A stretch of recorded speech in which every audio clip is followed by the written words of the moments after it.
Hello everyone स्वागत करुच्चे YouTube channel Odisha study hub रे। तो पे आज भिडियो आम देखा +3 second semester political science honours जो कोर पेपर 4 रही तुलनात्मक सरकार जोटा तुम मैंने मेजर पेपर कौच बुझला कॉम्पिटिटिव गवर्नमेंट।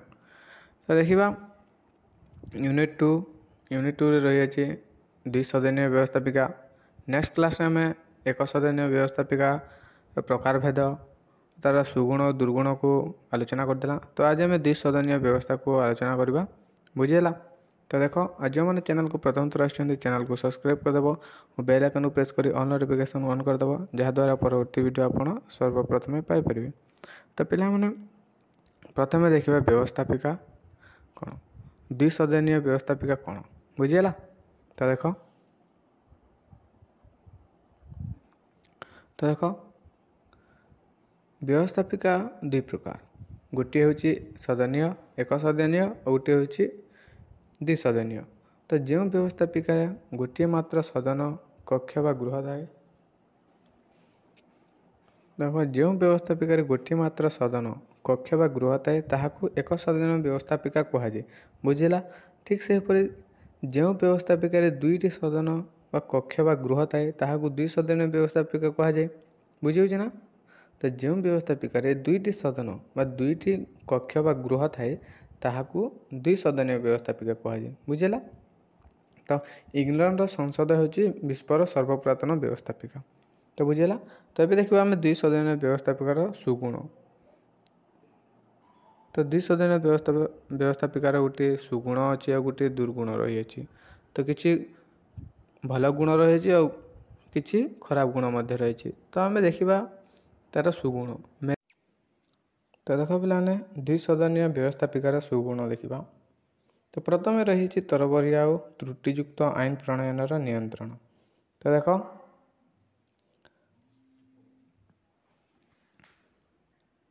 तो 2 सदनीय व्यवस्थापिका आईन प्रणयन कार्य 2टी गृह द्वारा संपादित होइतबारु तरबरिया भावे त्रुटियुक्त आईन प्रणयन करा न जाई सुचिंतित तथा उपयुक्त आईन प्रणयन होता है। यह पुनरुद्धारण पुनर्निरीक्षण सुजोग प्रदान करने फल आईन त्रुटिमुक्त होता है। तो देख जो 2 सदनीय व्यवस्थापिका अच्छी तो आईन प्रणयन कार्य 2टी गृह द्वारा संपादित होइतिबारु तरबरिया भावे त्रुटियुक्त आईन प्रणयन करा न जाई सुचिंतित तथा उपयुक्त आईन प्रणयन होता है बुझेगा। तो नेक्स्ट रही देख कार्यभार लाघव। तो गोटे सदन उपरे आईन प्रणयन दायित्व अर्पण करागली से गृह भाराक्रांत हो निज कार्य सुचारू रूपे संपादन न करि पारे एणु 2टी सदन रहिले प्रथम सदन कार्यभार लाघव होता है। तो देख गोटे सदन उपरे जदि आईन प्रणयन दायित्व दि जाए तो सही गृह भाराक्रांत हो निजे तो सही गृह ता उपरे अनेक भार पड़ो। तो से भाराक्रांत हो निज कार्य सुचारू रूपे संपादन करि न पारे एणु 2टी सदन रहिले प्रथम सदन कार्यभार लाघव होता है बुझेगा। नेक्स्ट 3 नंबर रही विभिन्न स्वार्थ गोष्ठीर प्रतिनिधित्व। तो निम्न सदन गणतांत्रिक पद्धति अनुजाई निर्वाचित लोकप्रतिनिधि मानकु नहीं गठित होता है किंतु अनेक विद्वान और अभिज्ञता संपन्न व्यक्ति निर्वाचन लड़ाई इच्छुक होनथिबारु सेमानंकु उच्च सदन रे मनोनीत सदस्य रूपे स्थान दि जाए सेमानकर ज्ञान और अभिज्ञतार उपयोग करा जाए। उच्च सदन रे विभिन्न वृत्ति क्षेत्र व संस्कृति लोक मानकु प्रतिनिधित्व प्रयास करा जाए बुझेगा। तो उच्च सदन रे विभिन्न वृत्ति क्षेत्र और संस्कृतिर लोक मानकु प्रतिनिधित्वर प्रयास करा जाए बुझेगा। नेक्स्ट संघीय राष्ट्र पर अपरिहार्य। तो संघीय राष्ट्र रे उच्च सदन सहयोगी एकक बा राज्य मानक प्रतिनिधित्व सुजोग देता है। यह फल राज्य मानक स्वार्थ रक्षा करा जाइतिबा बेले लोक मानकु एक दृढ़ राष्ट्रीय व्यवस्था प्रदान करा जाइते। तो देख संघीय राष्ट्र रे उच्च सदन सहयोगी संघीय राष्ट्र उच्च सदन सहयोगी एकक बा राज्य मानक प्रतिनिधित्व सुजोग देता है।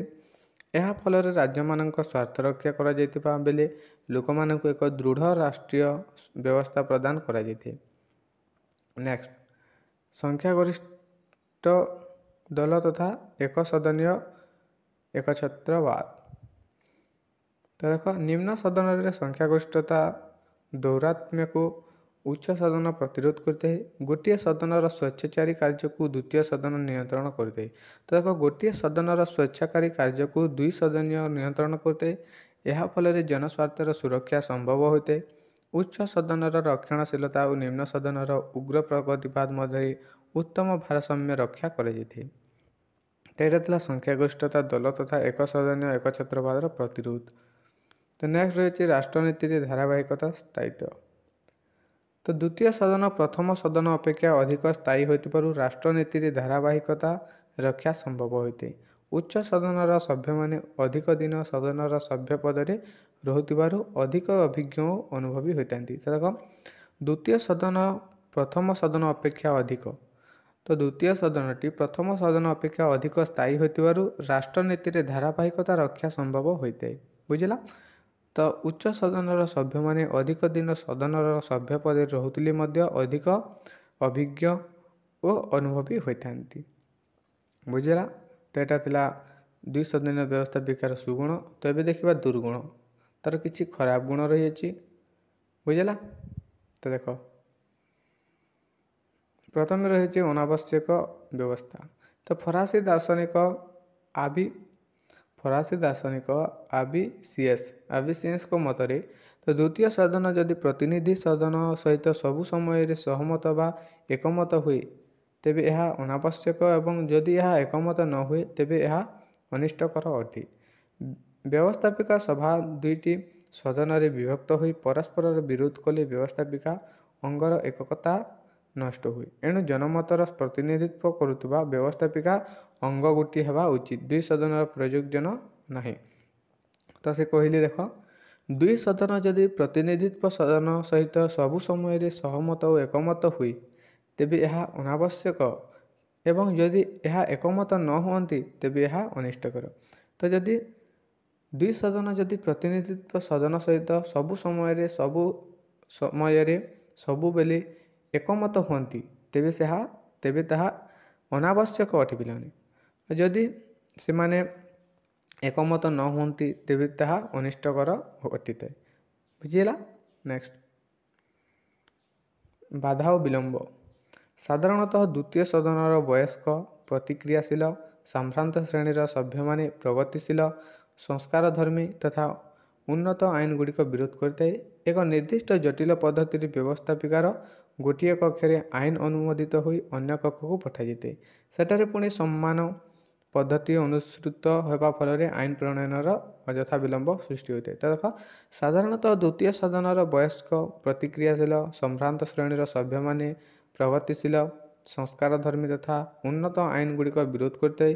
ଏକ ନିର୍ଦ୍ଦିଷ୍ଟ ଜଟିଳ ପଦ୍ଧତିରେ ବ୍ୟବସ୍ଥାପିକାର ଗୋଟିଏ କକ୍ଷରେ ଆଇନ ଅନୁମୋଦିତ ହୋଇଥାଏ ଓ ଅନ୍ୟ କକ୍ଷକୁ ପଠାଯାଇଥାଏ। ବୁଝିଲା?